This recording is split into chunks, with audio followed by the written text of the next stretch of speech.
हाय दोस्तों, बिंद study hub में स्वागत है। चैनल को शेयर करें, सब्सक्राइब करें, बेल आइकन को प्रेस करें ताकि जैसे ही हम नए वीडियो अपलोड करें तो आपके पास नोटिफिकेशन पहुंच जाए। दोस्तों, हमने पार्ट 1 और पार्ट 2 में जीन पियाजे के सिद्धांत के बारे में चर्चा की थी, जिसमें हम जीन पियाजे का संज्ञानात्मक सिद्धांत, उनने कौन सी शब्दावली का उपयोग किया था और जीन पियाजे के सिद्धांत के अंतर्गत चारों अवस्थाओं के बारे में समझा था और पार्ट 1 और पार्ट 2 में कंप्लीट किया था। आज हम जो जीन पियाजे के संज्ञानात्मक सिद्धांत से कुछ महत्वपूर्ण बिंदु हैं जो पिछले वर्षों सी टेट में या तो एमपी टेट में या तो यूपी टेट के प्राथमिक लेवल में जो प्रश्न पूछे गए हैं, उन कुछ प्रश्नों को आपके सामने करवाएंगे। तो आइए हम देखते हैं। जैसे हमारे पास पहला प्रश्न है कि वह अवस्था जब बच्चा तार्किक रूप से वस्तुओं का चिंतन प्रारंभ करता है, वह कौन सी अवस्था है। तो दोस्तों, हमने जब आपको जीन पियाजे के संज्ञानात्मक सिद्धांत की 4 अवस्थाओं के बारे में बताया था, तो हमने आपको बताया कि जीन पियाजे की 4 अवस्थाएं के बारे में वर्णन किया है। पहली अवस्था कौन सी है? संवेदीगामक अवस्था, जो कितने वर्ष तक चलती है? 0 से 2 वर्ष तक। दूसरी हमने बताया था पूर्व संक्रियात्मक अवस्था, जो 2 वर्ष से 7 वर्ष चलती है। और तीसरी अवस्था हमने क्या बताया था? मूर्त संक्रियात्मक अवस्था, जो 7 से 11 वर्ष तक चलती है। और चौथी अवस्था बताया था हमने औपचारिक संक्रियात्मक अवस्था, जो 11 से 16 वर्ष तक चलती है। तो हमने आपको जब पढ़ाया था कि वह अवस्था कौन से जिसमें बच्चा तार्किक रूप से वस्तुओं और घटनाओं का चिंतन प्रारंभ करता है, तो हमने आपको तीसरी अवस्था बताई थी मूर्त संक्रियात्मक अवस्था। तो इस प्रश्न का उत्तर क्या हो जाएगा आपका? मूर्त संक्रियात्मक अवस्था। क्या हो जाएगा आपका? मूर्त संक्रियात्मक अवस्था। दोस्तों, यह जो अवस्था मूर्त संक्रियात्मक अवस्था है, तो यह अवस्था 7 से 11 वर्ष तक चलती है। हमने बताया था दोस्तों, इस अवस्था में बच्चा क्या करता है? किसी भी वस्तु का, घटना का तार्किक रूप से क्या करता है? चिंतन करने लगता है। और हमने इस अवस्था की एक और विशेषता बताई थी कि बच्चा जो है तो रोही और अवरोही को भी पहचानने लगता है और जो भार में सही अनुपात को भी दर्शाने लगता है। जैसे कोई नंबर यदि ऐसा लिखा है 4, 6, 8, 3, 2, तो अगर बच्चा जैसे ही मूर्त संक्रियात्मक अवस्था में पहुंचेगा तो इस शब्द को या तो उस आरोही और अवरोही क्रम में उसको आसानी से लिख लेगा।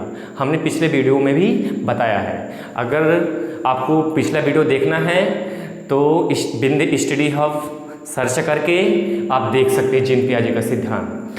तो इसका आंसर क्या हो जाएगा? मूर्त संक्रियात्मक अवस्था, जो 11 से 7 से 11 वर्ष तक चलती है। कोई डाउट? अब अपन चलते हैं दूसरे प्रश्न में। दूसरा प्रश्न है कि बच्चे दुनिया के बारे में अपनी समझ का सृजन करते हैं। यह किसका कथन है? हमने दोस्तों बताया था कि यदि बाल विकास के अंतर्गत यदि आप सभी वैज्ञानिकों का सिद्धांत पढ़ लेते हैं, कथन पढ़ लेते हैं, तो उसमें 90% क्या होता है? कोर्स क्या होता है? सीडीपी का कंप्लीट हो जाता है। तो ये जो क्वेश्चन है, तो ये सी टेट 2011 का पूछा गया क्वेश्चन है कि बच्चे दुनिया के बारे में अपनी समझ का सृजन करते हैं। एक किस वैज्ञानिक ने किया था? तो दोस्तों, इसका आंसर होगा कि जीन पियाजे। जीन पियाजे ने यह कहा था कि बच्चे जो होते हैं तो दुनिया के में अपनी समझ का क्या करते हैं? सृजन करते हैं। तो ये मोस्ट है, इसको आप नोट करके रखेंगे कि बच्चे दुनिया के बारे में अपनी समझ का सृजन करते हैं। ऐसा किसने कहा था? ऐसा कहा था जीन पियाजे ने। ये भी क्वेश्चन क्या है? 2011 सी टेट का में आया हुआ क्वेश्चन है। अपन चलते हैं तीसरे क्वेश्चन की ओर कि जीन पियाजे ने सर्वाधिक महत्व किसको दिया है। तो हमने जब जीन पियाजे का संज्ञानात्मक सिद्धांत आपको पढ़ाया था, तो हमने उसका बताया था कि उसके कई उपनाम भी हैं। इसे अवस्था का सिद्धांत कहते हैं। क्यों? क्योंकि उन्होंने अपने सिद्धांत में 4 अवस्थाओं का वर्णन किया था, इसलिए इसे हम अवस्था का सिद्धांत कहते हैं। मानसिक विकास का सिद्धांत भी कहते हैं, क्योंकि जीन पियाजे ने देखा था कि बच्चों में मानसिक विकास किस प्रकार का हो रहा है, इसलिए इसे हम मानसिक विकास का सिद्धांत कहते हैं। तो हमारा तीसरा क्वेश्चन है कि जीन पियाजे ने सर्वाधिक महत्व किसको दिया है। तो हमने पार्ट 2 में लास्ट में नोट करवाया था कि जीन पियाजे ने अपने सिद्धांत में सर्वाधिक वातावरण को महत्व दिया है। तो जीन पियाजे के सर्वाधिक सिद्धांत में किसको सर्वाधिक महत्व दिया गया है? वातावरण को। अब देखिए, अब 2 चीज़ें होती हैं आपको, एक होगा आपको वातावरण, एक क्या होगा आपका वंशानुक्रम होगा। तो देखिए समझ लेते हैं कि वातावरण क्या होता है और वंशानुक्रम क्या होता है। तो यहाँ पे समझ लेते हैं वंशानुक्रम। देखिए वंशानुक्रम क्या होता है, एक वैज्ञानिक थे जिनका नाम था क्या? पीटरसन। तो पीटरसन ने ये बताया था वंशानुक्रम की परिभाषा देते हुए कि बच्चे को जो उसके माता पिता से या तो जो उसके पूर्वजों से जो लक्षण या तो गुण प्राप्त होते हैं उसे हम क्या कहते हैं? वंशानुक्रम कहते हैं। ठीक है। तो लेकिन जो जीन पियाजे का संज्ञानात्मक सिद्धांत है वो सर्वाधिक किसको महत्व देता है? वातावरण को महत्व देता है। देखिए अगर ऐसा क्वेश्चन आ जाए कि जीन पियाजे का सिद्धांत सर्वाधिक किसको महत्व देता है, अगर ऑप्शन आपके दोनों हैं, वातावरण वंशानुक्रम दोनों हैं, तो आपको दोनों को टिक करना है, ए और बी दोनों। लेकिन यदि वंशानुक्रम नहीं है तो आपको टिक किस में करना है? वातावरण में करना है। यदि इसको हम 100% मेजर किया जाए करें तो 99% जो होता है तो वातावरण प्रभावित करता है और केवल 1% कौन प्रभावित करता है? आपका वंशानुक्रम। तो जो जीन पियाजे का सिद्धांत है वो सबसे अधिक किसको महत्व देता है? वातावरण को महत्व देता है। अपन अगले क्वेश्चन पे चलते हैं कि जब 1 वर्ष का शिशु आँख, नाक, कान व हाथों से सोचता है वह कौन सा स्तर है? जीन पियाजे के सिद्धांत के अनुसार वह कौन सा स्तर है जिसमें बच्चा आँख, कान और हाथों से सोचता है? अब देखो ये क्या है? आँख, नाक व हाथों से सोचना क्या कहलाएगा? आपका गामक क्रियाएं कहलाएगी। तो हमने आपको पहली अवस्था के बारे में चर्चा किया था कि पहली अवस्था को हम क्या कहते हैं? संवेदी गामक अवस्था। इसका आंसर क्या हो जाएगा? संवेदी गामक अवस्था। संवेदी गामक अवस्था। दोस्तों हमने इस अवस्था, ये अवस्था जो है तो क्या चलती है? 0 से 2 वर्ष तक चलती है। देखिए इसको हमें याद करने का ट्रिक भी आपको बताए थे। देखिए गामक का अर्थ क्या होता है? शारीरिक क्रियाएं। गामक का अर्थ क्या होता है? शारीरिक क्रियाएं। तो हमने पहली अवस्था के अंदर पर बताया था कि संवेदी गामक अवस्था जो होती है तो 0 से 2 वर्ष तक चलती है। और गामक का अर्थ क्या होता है? शारीरिक क्रियाएं। मतलब इस अवस्था में बच्चा क्या करेगा? हाथ, पैर, आँख, कान से क्या करेगा? क्रियाएं करेगा। तो वो सब कौन सी अवस्था के अंतर्गत जाएगा? पहली अवस्था, जिसे हम क्या कहते हैं? संवेदी गामक अवस्था कहते हैं। और ये कितने वर्ष तक चलती है? 0 से 2 वर्ष तक। और बच्चा जितनी भी प्रकार की शारीरिक क्रियाएं कर रहा है दोस्तों, उन सब का संबंध क्या है? उसके मस्तिष्क से है। और इसी के लिए उन्होंने एक शब्द का नाम दिया था जिसका नाम क्या है? स्कीमा है। दोस्तों हमने पहले वीडियो में भी स्कीमा के बारे में चर्चा की थी, इसमें बता रहे हैं स्कीमा क्या होता है। देखिए बच्चा जितनी भी प्रकार की गामक क्रियाएं कर रहा है उन सब का संबंध क्या है? उसके मस्तिष्क से होता है। और उसी के लिए उन्होंने एक शब्द का नाम उपयोग किया था जिसका नाम क्या है? स्कीमा है। तो ये इसका आंसर क्या हो जाएगा? संवेदी गामक अवस्था। दोस्तों ये जो क्वेश्चन है तो 2014 CTET का पूछा गया क्वेश्चन है। ये CTET 2014 में आया हुआ क्वेश्चन है, इसलिए वेरी मोस्ट है। अब अपन दूसरे क्वेश्चन पे चलते हैं कि बाल मनोविज्ञान में सर्वाधिक पुस्तकें किसने लिखी थी? तो जो बाल मनोविज्ञान है, जैसे देखिए अलग अलग वैज्ञानिकों ने अलग अलग परिभाषा लिखी। जैसे मैकडूगल की अलग है, और जैसे द रिपब्लिक किसकी रचना है? एक प्लेटो वैज्ञानिक थे, उन्होंने द रिपब्लिक की रचना की थी। इसी तरह जो बाल विकास है, जो बाल मनोविज्ञान है, उस विषय के अंतर्गत सर्वाधिक पुस्तकें किसने लिखी है? जीन पियाजे ने लिखी है। इसका आंसर क्या हो जाएगा आपका? जीन पियाजे। अब दोस्तों प्रश्न नहीं आता है कि इन्होंने कितनी पुस्तक लिखी है, तो दोस्तों आप सबको कमेंट करके बताना है कि देखिए यहाँ से तो आप जान गए कि बाल मनोविज्ञान में सर्वाधिक पुस्तकें किसने लिखी हैं? जीन पियाजे ने लिखी है। लेकिन कितनी पुस्तकें लिखी हैं ये आपको कमेंट करके इसको में बताना है। अब अपन चलते हैं 6वें क्वेश्चन की ओर। जीन पियाजे ने किस अवस्था को खोज की अवस्था कहा है? कि मतलब ऐसी कौन सी अवस्था है जिसमें बच्चा क्या करता है? खोज करता है। तो देखो इसका आंसर हो जाएगा दोस्तों पूर्व संक्रियात्मक अवस्था। हमने आपको पूर्व संक्रियात्मक अवस्था दोस्तों हमने आपको बताया था पूर्व संक्रियात्मक अवस्था जो कितने वर्ष तक चलती है? 2 से 7 वर्ष तक चलती है। इस अवस्था में हमने आपको विशेषताएं जब पढ़ाई थी तो हमने बताया था कि बच्चे के अंदर जो होता है तो सांप्रत्य का निर्माण होने लगता है, बच्चा पड़ोसियों के साथ खेल खेलने लगता है। लेकिन इस अवस्था में जो बच्चा होता है तो भार का सही अनुपात नहीं कर पा रहा था। तो ये क्वेश्चन आया हुआ है कि जीन पियाजे ने किस अवस्था को खोज की अवस्था की है? तो उसका आंसर क्या हो जाएगा दोस्तों? पूर्व संक्रियात्मक अवस्था। और पूर्व संक्रियात्मक अवस्था कितने वर्ष तक चलती है? 2 से 7 वर्ष तक चलती है। अब अपन अगले क्वेश्चन में आ जाते हैं। क्वेश्चन नंबर 7 है किस अवस्था में बच्चा अमूर्त चिंतन करता है? देखिए हमने आपको बताया था कि 2 चीज़ों के बारे में, एक मूर्त और एक अमूर्त। तो मूर्त क्या होता है? जो हमें प्रत्यक्ष रूप से क्या है? दिखाई दे रहा है, वो हमें क्या कहलाता है? मूर्त कहलाता है। और जो हमें प्रत्यक्ष रूप से दिखाई नहीं दे रहा है वो हमको क्या कहलाता है? अमूर्त कहलाता है। तो किस अवस्था में बच्चा क्या है? अमूर्त चिंतन करता है। तो हमने आपको बताया था कि जो जीन पियाजे की चौथी अवस्था है जिसे औपचारिक संक्रियात्मक अवस्था भी कहते हैं, उस अवस्था में बच्चा क्या करता है? अमूर्त चिंतन करता है। औपचारिक संक्रियात्मक अवस्था। तो औपचारिक संक्रियात्मक अवस्था दोस्तों कितने वर्ष तक चलती है? ये 11 से 15 वर्ष तक चलती है।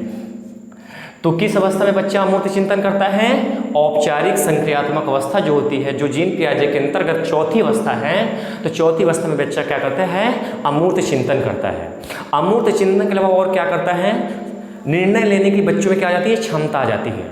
और यदि बच्चे के पास किसी भी प्रकार की समस्या आ गई है तो बच्चा उस समस्या का क्या कर लेता है? समाधान कर लेता है। तो 3 चीज़ याद रखना औपचारिक संक्रियात्मक अवस्था में।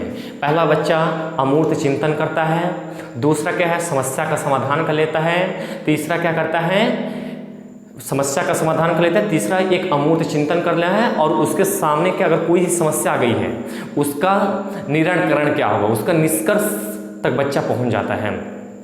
21 अवस्था की विशेषता है, औपचारिक संक्रियात्मक अवस्था की विशेषता है। अब अपन क्वेश्चन चलते हैं आगे। इसमें लिखा है कि जीन पियाजे के अनुसार बालक की उम्र के साथ साथ विकास भी बढ़ता है। तो ये कथन ऐसा पूछा जा सकता है कि किस वैज्ञानिक ने कहा था कि बालक की उम्र के साथ साथ उसका विकास भी क्या है? बढ़ता जाता है। तो एक ऐसा किसने कहा था? जीन पियाजे ने कहा था। याद करके रखिएगा, ऐसा किसने कहा था? जीन पियाजे ने कहा था। अब देखिए जीन पियाजे ने एक ग्राफ प्रस्तुत किया और ग्राफ में बताया कि जैसे जैसे बच्चे की उम्र बढ़ती जा रही है उसी तरह बच्चे का विकास भी बढ़ता जा रहा है। जैसे उन्होंने एक ऐसे ग्राफ बनाया, सपोज करिए इसको हम क्या मान लेते हैं? अवस्था। नीचे वाले को हम क्या मान लेते हैं? अवस्था। और इधर हम क्या मान लेते हैं? विकास की दर।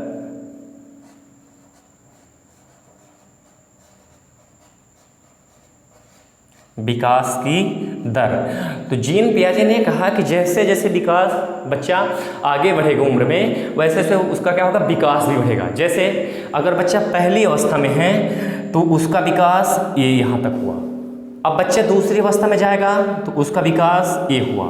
जब बच्चा तीसरी अवस्था में जाएगा तो उसका विकास ये हुआ। अब चौथी अवस्था में जाएगा तो बच्चे का विकास ये हुआ। अब देख रहे हैं कि ये पहली अवस्था हो गई, ये दूसरी अवस्था हो गई, ये तीसरी अवस्था हो गई, ये चौथी अवस्था हो रही है। तो ये देख रहे हैं कि जैसे जैसे बच्चा आगे बढ़ रहा है तो उसका विकास क्या है? बढ़ता जा रहा है। तो ये आपको याद रखना है इस कथन कि किस वैज्ञानिक ने कहा था कि बालक की उम्र के साथ साथ उसका विकास भी बढ़ता है। किसने कहा था? जीन पियाजे ने कहा था। अब देखिए जीन पियाजे में जो चारों अवस्था है ना, वो चारों अवस्था कब से कब तक चलती हैं? तो देखिए हमने बताया अवस्थाओं के बारे में, लेकिन हम एक नोट डाउन करके आपको बता दे रहे हैं। तो देखिए जो जीन पियाजे की पहली अवस्था है वो कब चलती है? 0 से 2 वर्ष तक चलती है। दूसरी अवस्था क्या है, 2 वर्ष से कितने वर्ष तक चलती है, 7 वर्ष तक चलती है। और जो तीसरी अवस्था है तो 7 से 11 वर्ष तक चलती है। और चौथी अवस्था क्या है, जो 11 से 15 वर्ष तक चलती है। तो हमने बताया था कि पहली अवस्था को हम क्या कहते हैं, संवेदी गामक अवस्था। दूसरी अवस्था को हम क्या कहते हैं, पूर्व संक्रियात्मक अवस्था। तीसरी अवस्था को हम क्या कहते हैं, मूर्त संक्रियात्मक अवस्था। और चौथी अवस्था को हम क्या कहते हैं, औपचारिक संक्रियात्मक अवस्था। तो आप इसको नोट डाउन कर लीजिएगा, ये सीधा क्वेश्चन पूछा गया है कि औपचारिक संक्रियात्मक अवस्था कितने से कितने वर्ष तक चलती है, तो 11 से 15 वर्ष तक चलती है। पूर्व संक्रियात्मक अवस्था कितने से कितने वर्ष तक चलती है, 2 से 7 वर्ष तक चलती है। अब ध्यान रखिएगा, जब हमने इन अवस्थाओं के बारे में विस्तार से चर्चा की थी तो हमने इन दोनों अवस्थाओं के बारे में संबंध रिलेट किया था। हमने क्या संबंध बताया था कि जो बच्चा पूर्व संक्रियात्मक अवस्था में नहीं कर पाता है वो सारी चीज मूर्त संक्रियात्मक अवस्था में कर लेगा। जैसे पहला क्वेश्चन हमारा है कि वह कौन सी अवस्था, जब बच्चा तार्किक रूप से वस्तु एवं घटनाओं का चिंतन करता है, तो कौन सी अवस्था है, मूर्त संक्रियात्मक अवस्था। अब देखिए, जो पूर्व संक्रियात्मक अवस्था है उसमें हमने बताया था कि बच्चा इस अवस्था में चिंतन नहीं कर पाता है, ना तो रोही अवरोही क्रम प्रकट कर पाता है, ना तो भार का अनुपात प्रकट कर पाता है, लेकिन वो सारी समस्या का निराकरण जो होता है तो मूर्त संक्रियात्मक अवस्था में हो जाता है। दोस्तों, हमने इतने क्वेश्चन को इसमें कवर किया है। आप इसका स्क्रीनशॉट ले सकते हैं और स्क्रीनशॉट लेकर के लिख सकते हैं, नोट कर सकते हैं। अब देखिए, इसमें और सारे क्वेश्चन जीन पियाजे के सिद्धांत के अंतर्गत बनाए जा सकते हैं, लेकिन देखिए, अगर आप पार्ट 1 और पार्ट 2 को अच्छी तरह से देखे हैं तो इससे और कुछ ज़्यादा आपको पढ़ने की आवश्यकता नहीं है। ये हम आपको गारंटी देते हैं 100% कि अगर आप इतना पढ़ लेते हैं तो पेपर फर्स्ट में, चाहे वो यूपी टेट का हो चाहे एमपी टेट का हो, इससे बाहर क्वेश्चन नहीं पूछे गए हैं। आप इतना बस पढ़ लीजिए, या तो आप मॉडल पेपर जो बुक आती है उसमें सॉल्व करके देख लीजिए, इससे ज़्यादा क्वेश्चन बाहर नहीं पूछे गए हैं, केवल पेपर फर्स्ट की बात कर रहे हैं। तो दोस्तों, वीडियो यदि पसंद आया हो तो लाइक करिए, शेयर करिए और कमेंट करके अपना फीडबैक हमें बताएं कि आपको कैसा लग रहा है। अच्छा लग रहा है तो भी आपको फीडबैक दीजिए, बुरा लग रहा है तो भी कमेंट के माध्यम से बताएं कि क्या कमी है, और ताकि हम उसको सुधार सकें।